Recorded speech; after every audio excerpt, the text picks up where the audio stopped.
Hey everyone, Tara here from Archie English, and in today's video I'm going to talk about 3 things that you can do if you want your employer to help you with your English learning and advancing your English.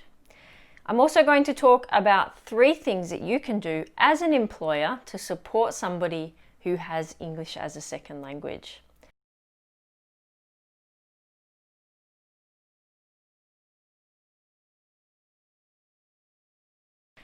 Firstly, before I start and talk about what are some of these tips, it's important to mention that a lot of these tips and a lot of these things that I'm talking about are based on if you want to work in an English-speaking country.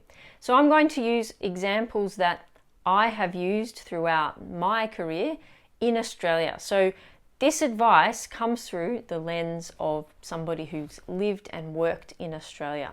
A lot of the advice works when you're talking about living and working in English-speaking countries, and a lot of the advice I give is based on this book, The Culture Map, which I talk about a lot because it talks about cross-cultural communication. And so it's important that you understand where these ideas come from and why I say them. If you're interested in reading the book, I highly recommend reading it. It's been translated into lots of different languages, and it helps you to understand why certain things happen and why certain things are important. So, tip number 1. Approach somebody that you know and you trust, that you work with, and that you can ask to make comments on certain ways that you may use English in a specific situation. So for example, you might say to this person once a week during this particular meeting, can you please pick up on any things or try and find any things that perhaps I could use to improve the way that I speak English. The other thing is make it specific in that you only ask for 3 or 4 different things. So don't get them to just pick up on everything, because we don't necessarily have all of the time. We don't have a lot of time, and it takes a lot of concentration and a lot of focusing to pick up people's errors when they're talking. So make it very specific. So 1 time per week or 1 particular type of meeting per week, and look for 3 or 4 specific things.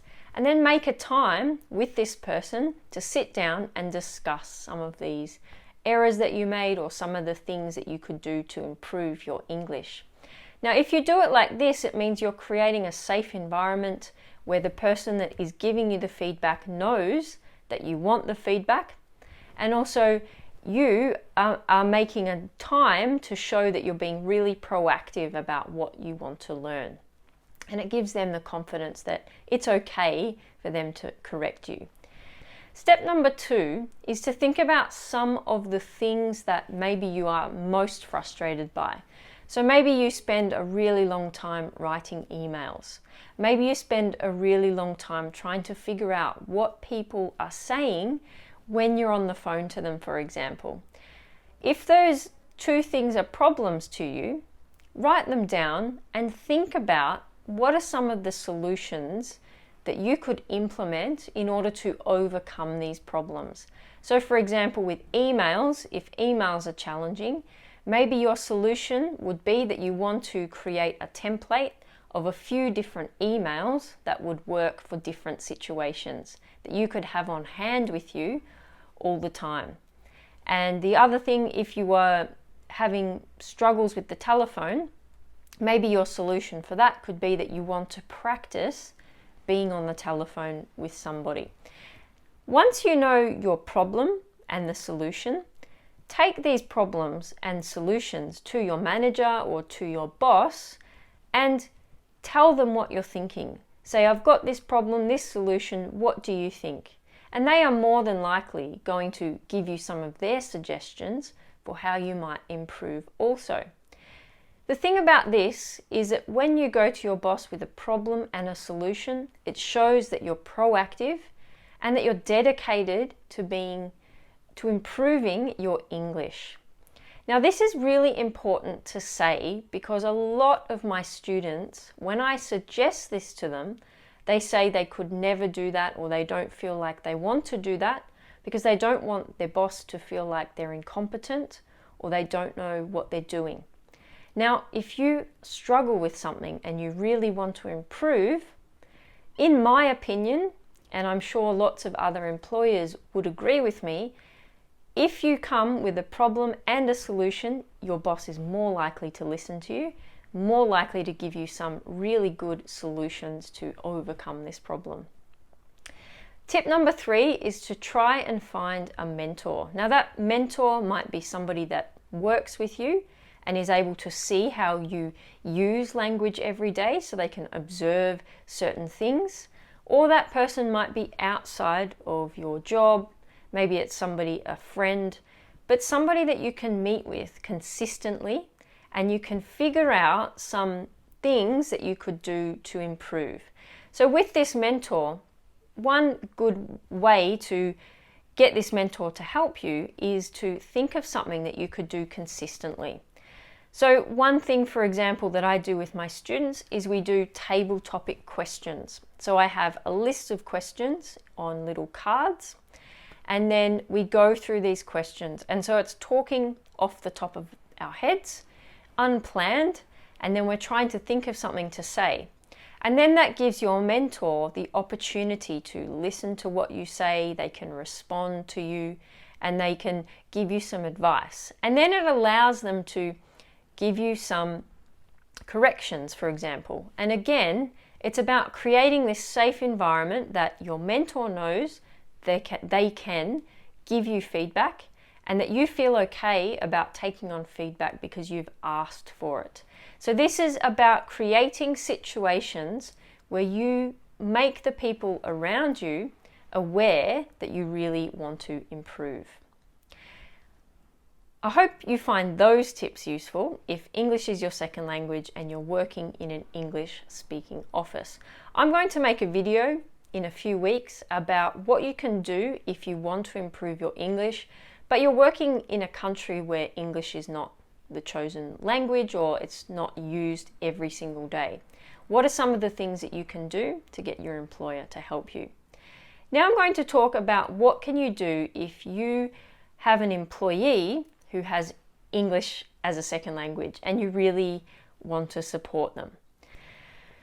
If you're about to have a meeting, for example, and you have lots of people in the meeting and you know that you want people to give feedback to you, I suggest sending a written example of what you're going to talk about and perhaps let people know that you're going to ask them for their opinion. They're going to be called upon and you're going to ask some questions, because then that gives them some time to think about some of the things that they could talk about.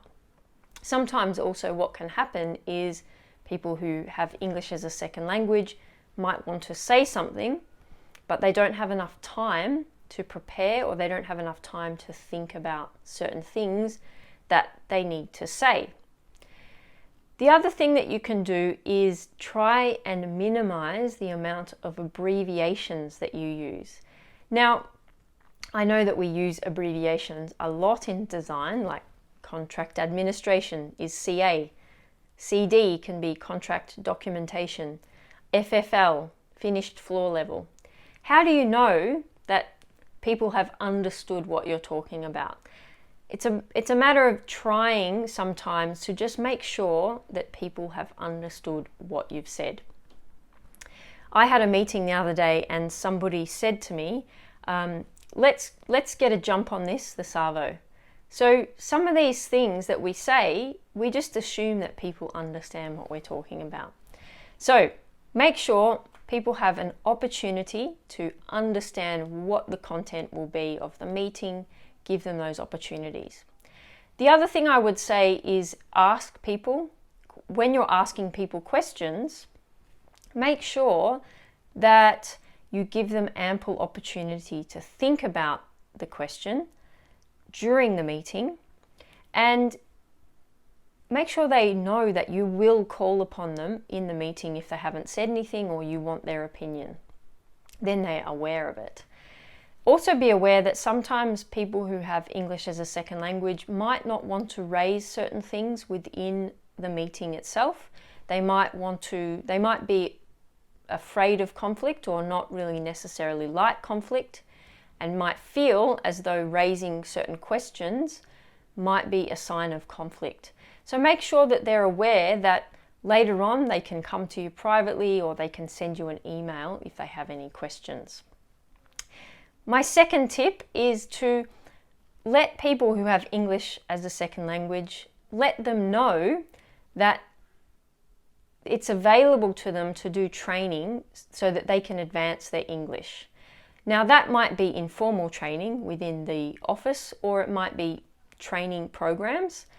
But equally, I think when we do this, so for example, you might put a message in your employee handbook to say that it's offered to all employees the ability to be able to improve their communication skills.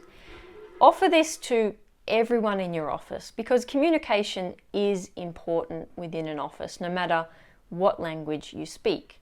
So you can say that we offer the ability to advance your communication, but this also includes people who have English as a second language. So you want to do it in such a way that doesn't necessarily single out people once they're working for you. So if it's in the employee handbook, it's already there, people know, and that they know what they can do if they need to seek help. And tip number 3 is to try and be aware of the language that you're using. This is not so much an actionable item, but it's more about trying to make yourself aware of the communication that you use. I'm not talking about really taking out expressions that you're using or being more conscious about phrasal verbs. I'm not saying that you should take this out of your language, but I think it's more about being aware of the fact that sometimes some people don't understand what these things mean. So making sure that we're checking for understanding and trying to speak sometimes in plain language. It is important too that we hear these things, that we hear phrasal verbs and then we hear expressions, especially if you're trying to learn the language. However, it's very important that we check for understanding. So making yourself more aware of how you're coming across and what the language means is really important. I hope you find these tips really useful. Let me know in the comments of this video what you think, and maybe some of the tips that you use to ask for help from your employees, and some of the things that you do to help support your employees. Thanks for watching, and I'll see you again next time. Catch you later.